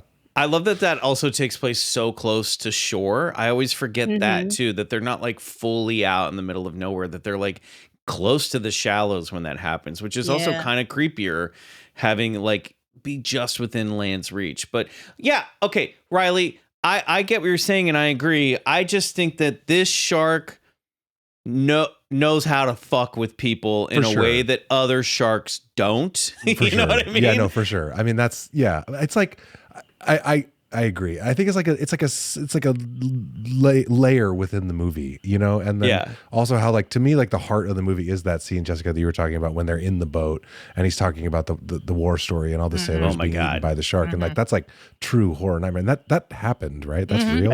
Yeah, it's based on a real thing that happened. The USS Indianapolis delivered parts of the atomic bomb, and after they completed their mission, then that happened, and they were attacked by sharks, and a bunch of the crewmen got killed. And I've always thought, and I think there may have been in the 70s talks about this, but I'm like, guys, why have they never made the Indianapolis movie?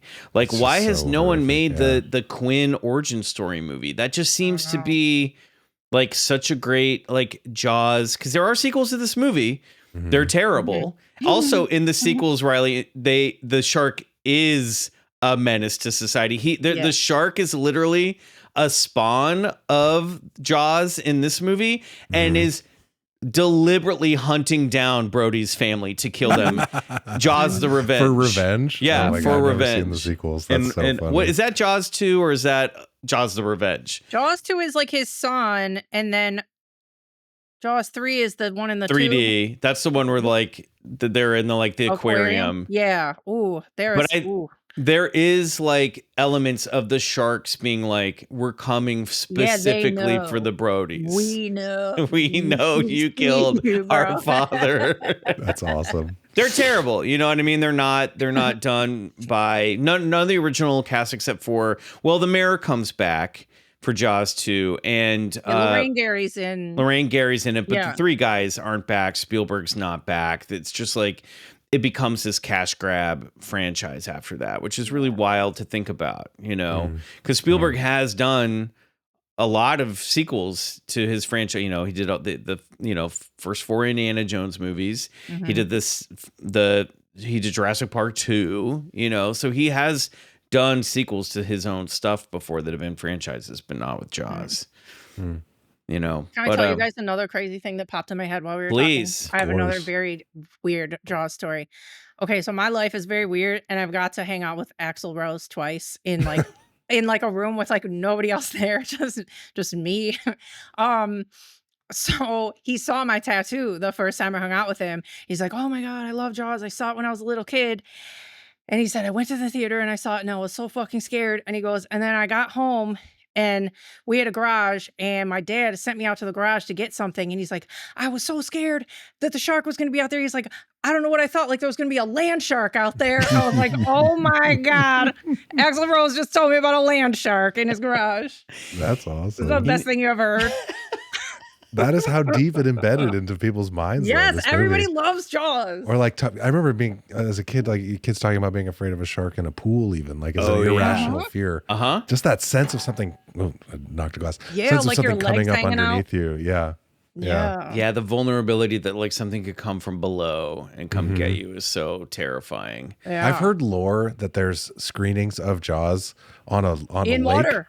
You've heard of this too? So this is a real thing. And there's divers that'll come and pull you under at certain points. That. You don't know if you're going to get like you're in like an inner tube. Yeah, and you're floating in an inner tube, watching Jaws, and then at certain points divers come and pull somebody under. I don't know if it's true. I think it was Alamo Draft House, if they have those in Texas. I believe this was in Texas, and you could watch it in a giant pool, but I did not hear that they tugged on your legs. I mean, who knows? Could be. But I do wish they would do one of those here. I would go to that. I would go. 100%. It'd be Yeah. so fun just to like, even if you're just on like a floaty and you're kind of bobbing, you know, along with the water watching, it would be great. Yeah. So I'll tell real quick my Lee Fierro story. So summer after my freshman year of college, I got hired through a connection at school, a teacher who lived on Martha's Vineyard, to teach children's theater on Martha's Vineyard. And, you know, going there, I was like, oh, this is the island where they filmed Jaws. And so the woman who ran the children's theater was Lee Fierro. And we, you know, it's like, oh, that's the mom of the, you know, the boy who gets killed in Jaws.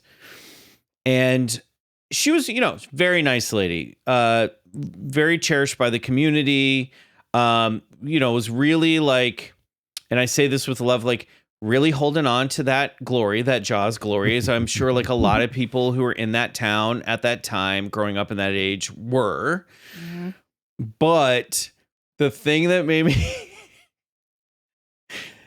the thing that always makes me laugh is she would write original children's theater productions for the campers. And you're thinking, well, we're going to do like a fairy tale or a spin on Snow White. No. She, that summer, wrote a play about child slave labor throughout the ages. Oh my God. And called the play No Escape, Children Who Labor in Silence. Fun. What a lighthearted summer romp. And I can't remember all the scenarios, but one of them was about the powder monkeys, which were kids that would be on naval ships and would like load the cannons and put the bullet powder in the cannons before they loaded them up, and be running around carrying cannons and carrying ammunition to hand to people. That was like one of them.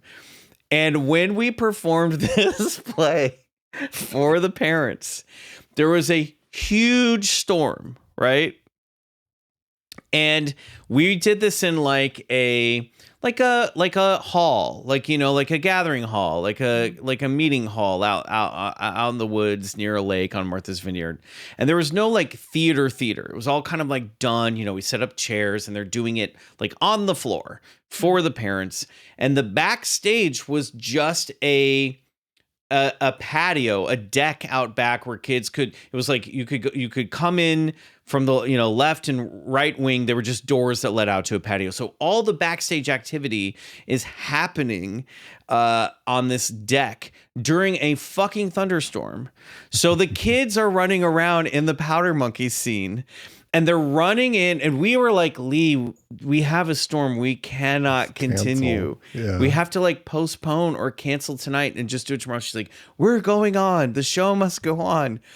So these kids are portraying kids that are forced to perform dangerous activities. Yeah. And they are running through the rain, coming on stage, slipping and falling on the floor. Water is pouring in.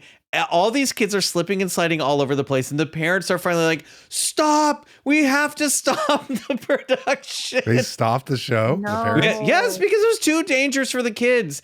And Lee did not want to stop. And This we were is like, Jaws. We're like, yes, we're like, we have to stop. The kids are going to get hurt. Wait, like how old were they?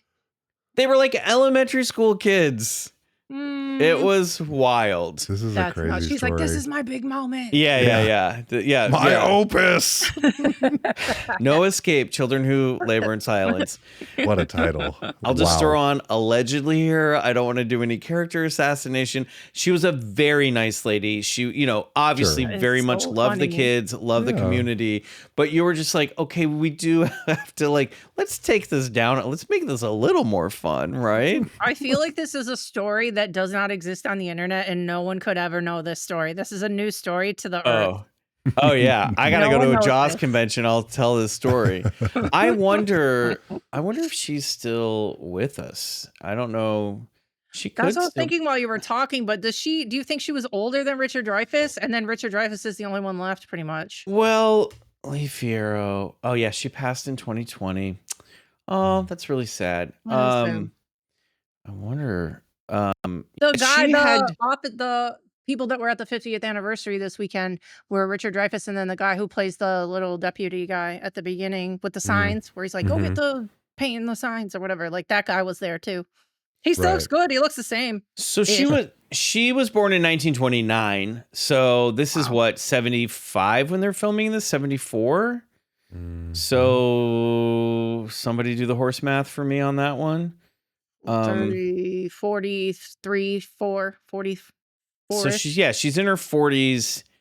I mean, that's the other thing about these older movies. Like some of these actors, they hit 40 and they look like what 60-year-olds look like today. That's what I was thinking. I'm like, wait, so Hooper was probably supposed to be 20. I was going to guess. I was going to guess when when I was in college. We're talking late 90s here when I was there, 99 probably 2000. So I would have guessed she was in her 60s at that age. So that all adds up.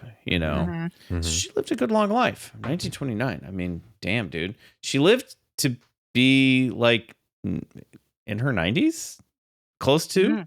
Yes, she was like 91 when she passed. So good for her. Wow. That's wild. Anyway, No Escape, Children Who Labor in Silence. Oh, wait, there's another weird thing that anywhere. What was it? Robert Shaw was in some weird old pirate movie and he had a line. It was the Farewell and Adieu, You Fair Spanish Ladies, that thing. I think. That was in an old pirate movie that he did. That was in his lines, and then he just did it out of nowhere in Jaws, and they left it in. Oh, really? I love it. It's so perfect because Quinn just feels like an old, pirate captain that the town is all clearly terrified of. You know what I mean? Yes. Yeah. And he can only return to the sea. That can be the only end. He's just on his own shit. Yeah. That 100%. scene, let's end it here with the scene of just sliding down the boat into the open mouth of the shark that scene works so well. Like, I think the shark still looks good, It does. And just the idea, like the way he's acting and trying to fight from falling into his mouth is terrifying. And then it goes even like, you don't think it's going to be as gory as it is when he gets eaten. And they show it, you know what I mean? Like, and then poor Brody has to watch it all. Watch it all is terrifying. Yeah, it's so good. What a fucking kill. And it's sad because the whole time you're like, this fucking guy. But then you're like, no, you didn't really want him to die. No. Yeah. But he is the spirit of the sea. He's the ancient mariner, Yeah. He was so mean. He was kind of mean to everybody, though. I don't know. He knew one day he'd end up in the mouth of a great shark. Yeah. Like he was resigned to it. Yeah, totally. It's his destiny. He can't be the one to kill the shark. It's got to be Brody. It's got to be Brody. Brody's going to save the day. All right, everybody. Jessica, thank you for joining us. What about the collector's corner? We're not done yet. We're going to get there. We went long on this one. We went long. No. Wait. Worth it. I think this is fair to say. So on Movie Club, we always say, how many whats out of 10 whats do we give these movies? Like for Jaws, it might be shark fins. But I'm going to let you name an object from the movie or a thing from the movie, which will be our ranking system, Jessica. So if you're going to use, instead of gold stars or thumbs, what would you use to rate the movie Jaws? I think it's got to be the yellow barrels, right? Great. I love it. So how many yellow barrels out of 10 yellow barrels, 10 being the best, 1 being the worst, are we giving this movie? 10. Yeah. Easy, 100. Yeah. 200. You have to. This is a 10 out of 10 movie across the board. It's a classic. It's a near perfect film. And I think that's one of the reasons people say it's not a horror movie, because horror movies get kind of bad reps, even though I think some of that's changing a little bit this day and age right now. Like, this movie transcends the genre. It's just made so well. It's like, just make movies like this. Just tell a good story and tell it impeccably. It's very hard to do, but there are some very simple lessons that like all filmmakers and writers and actors can take from this movie. I mean, this movie is a masterclass in how to make a movie. So, I mean, the screenplay is perfect. It's great. It's great. It's awesome. All right. 10 out of 10 yellow barrels for everybody. Okay, we have to take a quick break if we're going this long. We'll come back. We're going to have a little collector's corner with Jessica, so stick around.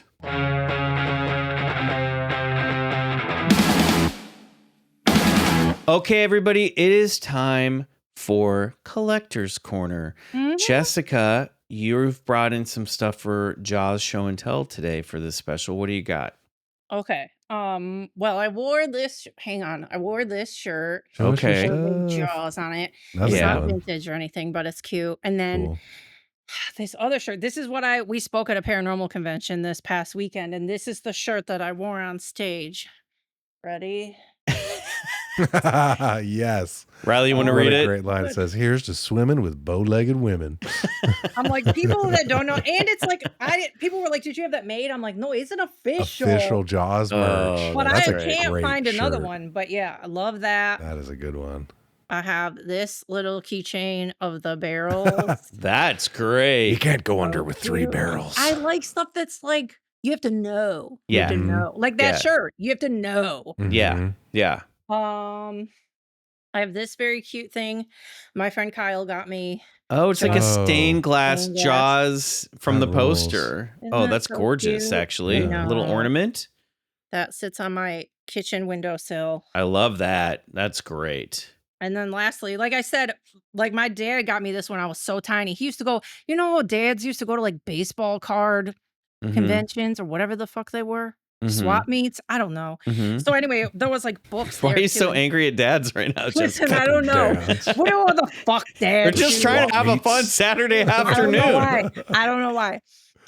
But he got me this copy of Jaws. Oh, book, the Benchley book? Or and is it's it? signed by Peter Benchley. Whoa. And he drew a little shark, and it's dated from Whoa. '96. So Whoa. That's cool. isn't that cute? Yeah. That's awesome. One of my prized possessions. That's Yeah. all I have. That's very That's cool. I know there's other strong Jaws shit in this collection. house, but I let the time get away from me today, and that's all I could find. That's really great. So this is like Jaws is like the number. Is this your number one all-time favorite movie? Does this beat Titanic for you? Yeah, this and Godfather 1 and 2 are like Mm. tied. I could talk about Godfather 1 and 2 until the end of time too, but like I feel like split second when people ask me what my favorite movie is, it's Jaws. I don't have Godfather shit all over my house. I have Jaws shit all over the place. So I think it's Jaws, and then like right under it is Godfather 1 and 2. And then yeah, Titanic is like top 10, but I don't often claim it because I feel like it's still kind of embarrassing, but Is I Jaws love a, Titanic. is Jaws There's been a enough cu- time now. It's cool. Jessica, Cool again. you love animals. Is Mhm. Jaws a cutie? Yeah. Yeah. Yeah. You like you would want to take care of him and cuddle him if he was like your pet. Yeah. Or you'd have him as a pet. He would understand me. Yeah. I I know think. he would. I think Yeah, so too. He would see the love. He would not eat me, I don't think. And if he did, then oh well, then that would be a really good story. Girl What a way to obsessed with go. Jaws on Jaws podcast gets eaten by a shark. Boom. I did have the thought too. And it's on the poster like at the beginning of this movie. I was like, wait a minute. Does Jaws have the male gaze? Like he's like looking at a naked lady. I was like, oh, this is interesting. There's something like kind of horny about that Jaws movie poster. You know what I mean? Like it is a little like Scandalous, sensational. Scintillating. It's Yeah, gotta be yeah. probably what the most like copied or Oh like yeah, the parodied, most, but yeah yeah, movie poster there is. I would agree. Absolutely. Crazy. Timeless. Timeless. Okay, Jessica, thank you so much for being with us. And what I hope is our inaugural sort of last minute BCC Summer Monster Movie Special. I can't wait. Maybe we'll do a whole summer about mobsters somehow, and then like ghost That's like mobsters. a monster kind of thing. Yeah, it is a monster. Godfather's kind of a monster Hey, movie. if Yeah, you could in a ever way. figure out a way to tie it in, I'm Yeah. there. Yeah. Okay, great. I love it. Where can people follow you? Where can they get the podcast? Remind all of us. What's Up Weirdo podcast on all platforms. And then if you want to find my socials, Instagram, TikTok, Twitter, etc., you can go to linktree.com/Jessica Knapik, last name Knapik. Great. And you're a horror movie aficionado. You've always got good film recommendations. You're always doing like I know you do a lot of great stuff with your Patreon listeners in and around Detroit, and you guys do like special cool advanced movie screenings. So if you're in the area, you should definitely like keep up to date with what Jessica's up to, because if you're a movie buff, then like you guys are always doing cool stuff. Yeah, I always see that. opportunities, advanced stuff. I give away prizes on my socials a lot if I get extra movie free stuff, shirts, DVDs. Yeah. Guys, I love giving people prizes. It pays to be friends with Jessica Knapik. Oh, you can follow us over at BCC, the other side, at patreon.com/BigfootCollectorsClub, through bonus episodes every month, ad-free episodes, music from Riley. And we have now 7 years of movie club episodes where, I mean, we've done so many monster movies. Yeah. And so many that are way, way worse than this. Oh, movie. yeah. This is kind of like... This is a high water mark for movie club. Yeah, this is tough because, what are we going to say about Jaws that nobody else has ever said before? But also, we like watching some of the worst, like, monster movies. So this is like we're a little bit of a fish out of water. I guarantee we told stories on here about Jaws that nobody ever heard before. We did good. Got one person one. You definitely shared some tidbits. Yeah. For sure. So join us over there. All right, everybody. If you're here in the States, have a safe and happy 4th of July weekend. Go see some movies. Eat some popcorn with no butter and no salt on it. Chase that down with some water. Have a great... It is good. I am not saying it's not good. It's a choice that you can make. Caitlin makes fun of me for it too. She's like, "You are sick. What's wrong with you?" Don't even think about mixing that with peanut M&Ms. You don't want any flavor in there. You just want already bursting with water and popcorn. That's all you need to have a wonderful Independence Day. And if you're not in the United States of America, I hope you're having a great time. I hope you're having a great summer. Probably better time than some of us are having. Are we still in the truck at the drive-in? Do we have to leave? Guys, drive safe? Riley, we got drive safe. Everyone get home safe. We'll see you next week. We have a great episode queued up for you next week. More high strangeness to come all summer long. Come see us live in Kansas City. Let's get out of here, Riley. Let's drive away. Thank you, Jessica. We love you all, listeners. We'll be back next week with an all-new episode. Until then, good night. And go get regressed. Bye. Look out for land sharks. Fire up this 1960s F-150. Yeah. Did you love the tasty trees? Did you love Brody's truck in the movie? Oh yeah. Brody's so handsome. They're also, I don't know. They're also fit. Yeah. This is like when food was real food. You know what I mean? For humans and the shark. Bigfoot Collectors Club is produced and engineered by Riley Bray and executive produced by Riley Bray and Michael McMillan. Our theme song, Come Alone, is by Suneaters, courtesy of Lotuspool Records. Follow Suneaters on Spotify. For 3 bonus episodes every month and ad-free episodes, check out BCC The Other Side at patreon.com/BigfootCollectorsClub.